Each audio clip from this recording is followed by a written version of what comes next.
Back here at home, a federal judge in Brooklyn heard arguments about whether to keep a controversial birth control drug behind the pharmacy counter.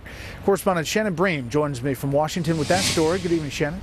Hello, Brett. This case pits the Obama administration against a constituency it can usually count on as an ally, the pro-choice community.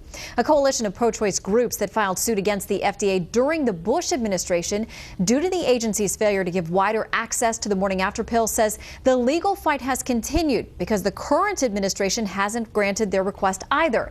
Today, a federal judge said he is willing to hear arguments over whether or not the FDA should be forced to provide the access.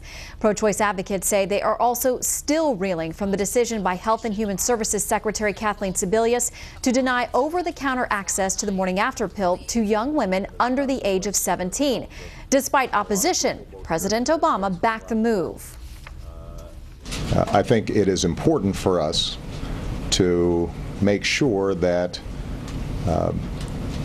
we apply some common sense to various rules when it comes to over-the-counter medicine.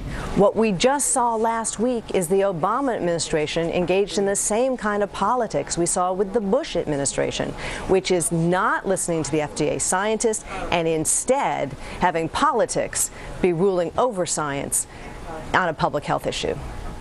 Today, a group of senators sent a letter to Sebelius demanding an explanation. Quote, "We are writing to express our disappointment. We ask that you share with us your specific rationale and the scientific data you relied on for the decision."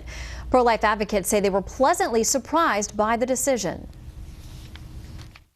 I think it's kind of fascinating because we're so used to seeing the abortion lobby win on things like this. I think for one time they might have run up against the wall of common sense.